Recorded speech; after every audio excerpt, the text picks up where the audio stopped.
Good day. Welcome to News Now on TV360. I am Thelma Okoro. The Court of Appeal has removed Jimoh Ibrahim as the candidate of the People's Democratic Party (PDP), replacing him with Eyitayo Jegede for Saturday's governorship election in Ondo State. The decision comes 3 days before the election slated for November 26th. Jegede, who belongs to the Ahmed McCarthy faction of the PDP, will now be the official candidate for the party in the state. This sets aside a ruling of the Federal High Court by Justice Okonabang, which declared Ibrahim the candidate of the party. Now, following the uncertainty over who gets to represent PDP, Nigeria's main opposition party, at the Ondo governorship election, there have been calls for the election to be moved. But the chairman of the Independent National Electoral Commission, Muhammadu Yakubu, says that the commission currently has no plan to postpone the election in the state. He says the commission has put in place all the necessary requirements to ensure the election goes on as planned.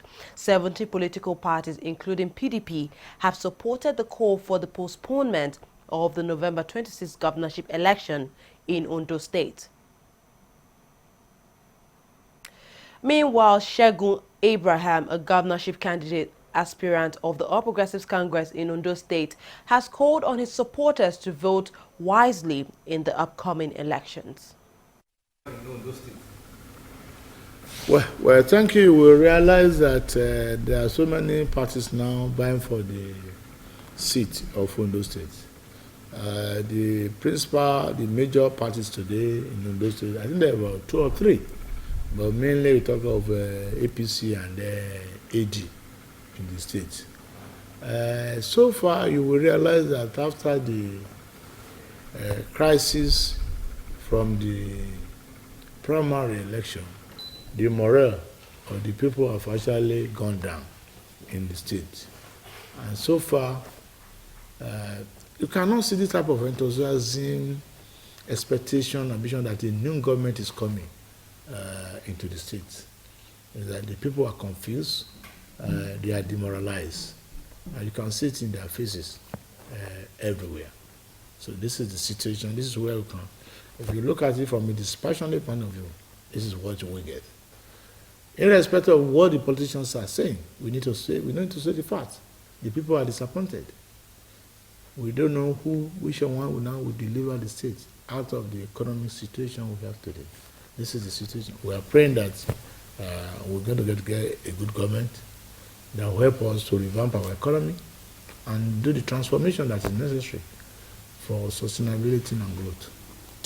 With the situation, I've made up my mind. I will vote according to my conscience. I'm going to ask the Ondo people, my supporters, please vote in accordance with the dictates of your conscience. And know that everything you are doing, you are responsible to God. So you must vote according to your conscience. Well, what you will discover that everything has a time. The reconciliation was virtually ignored. And that is, it's like they have done a fait accomplished. That they don't know, they don't seem to need more people or need people. We just got before the primary, when the question of my endorsement came into being, that I've been endorsed by the national leader, the party was up and doing, and they called for the meeting of all the aspirants into Abuja. And then they called for another meeting initiated by Mr. President. And the SGF also addressed us to calm the temper down. So you will expect that after the primary, when this crisis erupted, that the party will call the contestants, especially the aggrieved, maybe 4 or 5 aggrieved people that are on top. The party did not do that. You also expect something coming from presidency like the one that came in as SGF. So that was also not initiated. So it's a question of, okay, we've done what we wanted to do, and therefore the process of reconciliation was not properly fostered. The United Nations says up to 1 million people around West Africa's Lake Chad Basin have been cut off from humanitarian aid by Boko Haram. This is despite a regional military offensive against the Islamist militants in the region. Nigeria has been battling Islamist sect Boko Haram for about 7 years now. The group, whose name means Western education is forbidden, has killed more than 20,000 people and displaced more than 2.4 million others. However, in the past few months, the military has succeeded in beating back the Islamist sect. A multinational joint task force made up of troops from Nigeria, Cameroon, Chad and Benin, and also Niger, have aided in defeating the sect. The past 3 months have been deadly for Nigerian police officials as more than one was killed daily by criminals during the period. Inspector General of Police Ibrahim Idris said 128 police officers lost their lives to activities of criminals in various parts of the country in the past 3 months. Idris, in a statement issued by police spokesman Don Awuna, condemned the attacks. He also condemned the destruction of police infrastructure and public asset, citing recent cases in Dankamoji village in Maradun local government area of Zamfara, Abagana in Anambra, and also Okrika Waterways in Rivers State. The Nigerian police force has fired several officers for misconduct as part of efforts to curb professional malpractice in the force. Spokesperson for the police force, Don Awuna, said the police force had commenced a major sting operation to checkmate corruption and professional misconduct within and outside the police force. He said officials of the force who use their official capacities to carry out or get involved in any misconduct will be singled out and dealt with. Consequently, personnel therefore who use their official capacities to carry out or get involved in any misconduct are singled out and dealt with according to the law to serve as deterrent to others.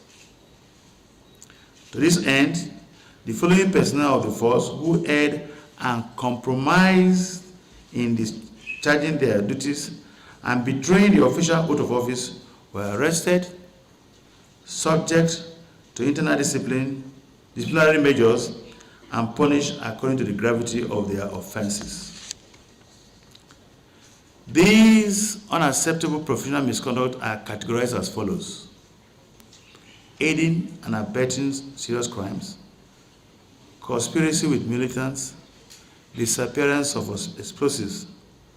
They are being paraded today before the press and the public. Case 1. When I talk about the police, I'm not telling you that the entire people you are seeing are police officers, please.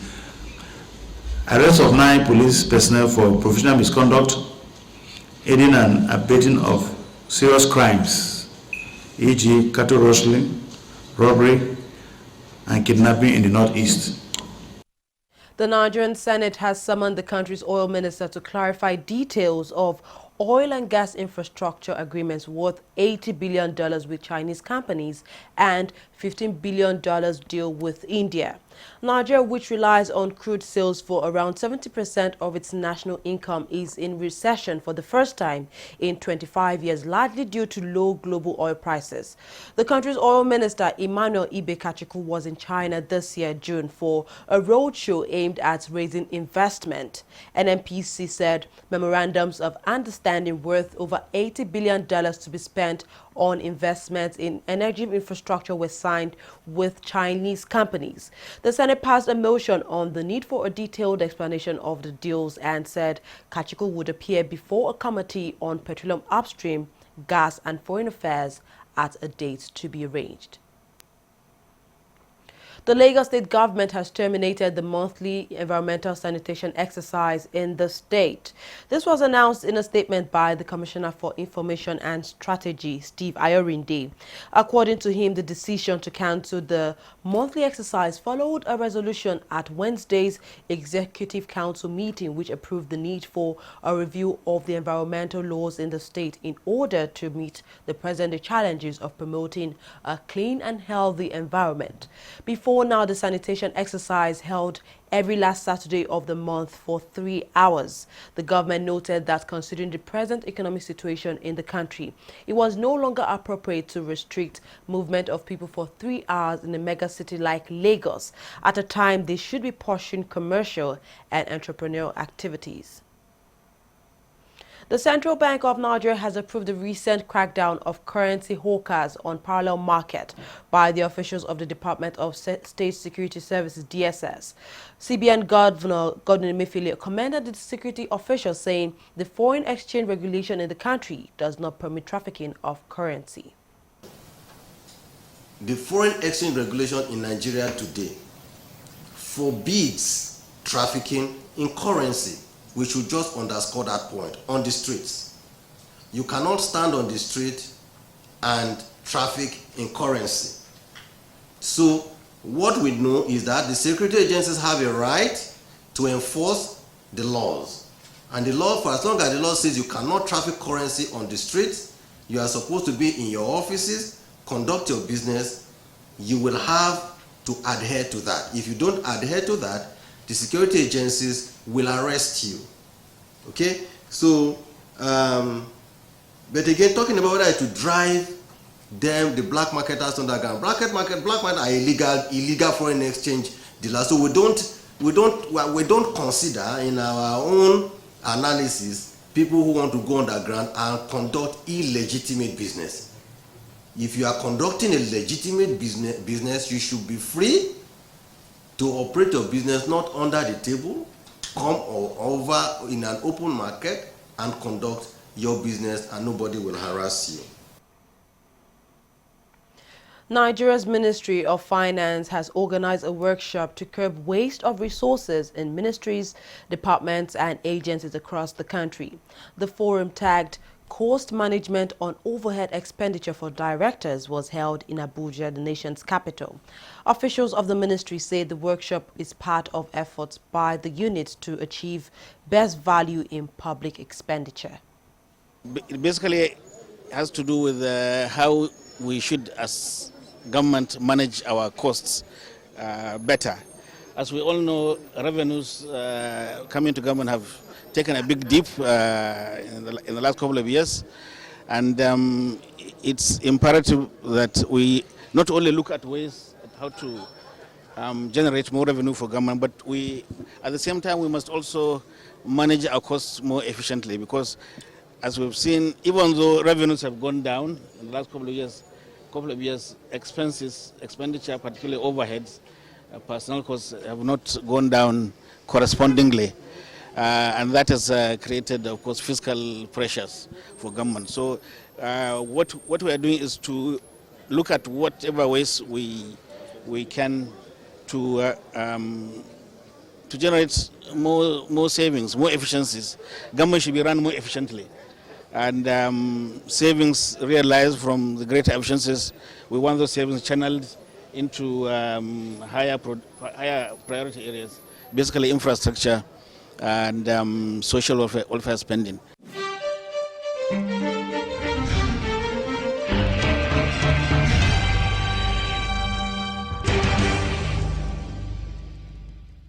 Corruption not in my country. Hello? Yeah, I found your wallet in front of a supermarket. Meet me at Apple Junction. Yes, I'll be waiting for you. Now we find out. Two of us. Thank you very much, officer. You know, it's surprising that men like you still exist in the police force. Yes, so... Oh, yes. This is just a token of my appreciation. Oh, no, you don't need to do this. We are only doing our job. Thank you very much. God bless you. You're welcome. Now I know police is really my friend. Yes. Friend. Hey. Okay, which came up with this one? I don't understand. You know your problem. You are greedy. I'm a policeman who is doing his job. All forms of corruption in the force, not in my country. Corruption not in my country.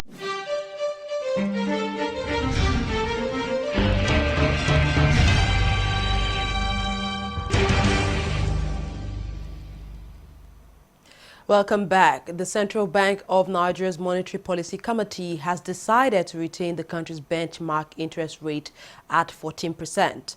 The CBN also decided to leave the existing cash reserve ratios for commercial banks at 22.5% and the liquidity ratio at 30%. The latest decision comes despite statistics from the country's Bureau of Statistics, which showed a contraction of minus 2.2% in the third quarter of 2016. Members stressed the need for a robust and more keenly coordinated macroeconomic policy framework that will restart output growth, stimulate aggregate demand, and rein in inflation expectations. Consequently, the MPC welcomes efforts at resuscitating planning, noting the progress made in developing the medium-term economic recovery plan. The MPC urged the government to urgently assess the extent of its indebtedness to domestic economic agents and develop a framework for securitizing the debts in order to settle its outstanding domestic contractual obligations, which cut across all sectors of the economy. These accumulated debts have slowed business activities of economic agents, most of whom are indebted to the banking system, thus compromising the integrity of the financial system. It also advised the bank to commit to greater surveillance and deployment of early warning signals in managing the banking system. Overall, members called for an enrichment of fiscal and other sector initiatives and interventions towards resolving the growth challenges in the economy in order to promptly revive confidence in the economy. Available data and forecasts of key economic variables indicate that the outlook for growth and inflation in the medium term continues to be challenging. Growth is expected to remain less robust given the absence of sufficient fiscal space, while the current tight stance of monetary policy and improved agricultural harvest are expected to contain further price increases and moderate price expectations as the trend has already revealed. Decisions. Committee assessed the relevant risks to the global and domestic economy and concluded that the risks to the economy remained highly elevated on two fronts, price and output.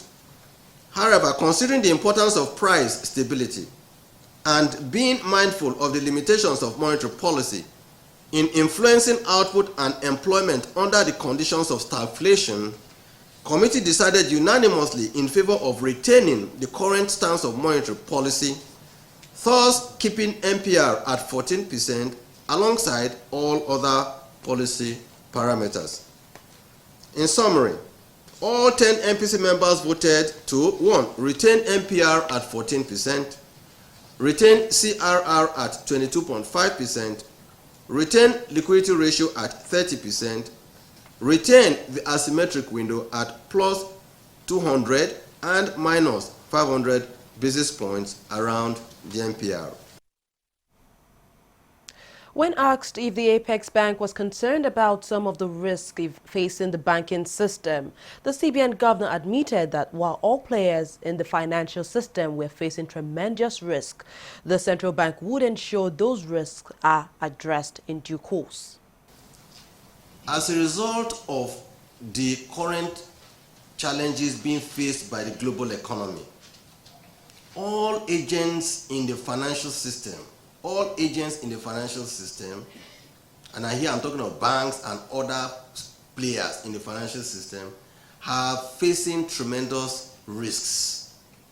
Normally, in any economy, when there's a slowdown or there's even a recession, naturally financial institutions, particularly banks, will face certain risks. Risks of NPLs rising, risks and different other risks. And what that does is that it imposes on the regulator a great challenge to ensure that it strengthens its prudential guidelines to ensure that the banks and particularly depositors are protected.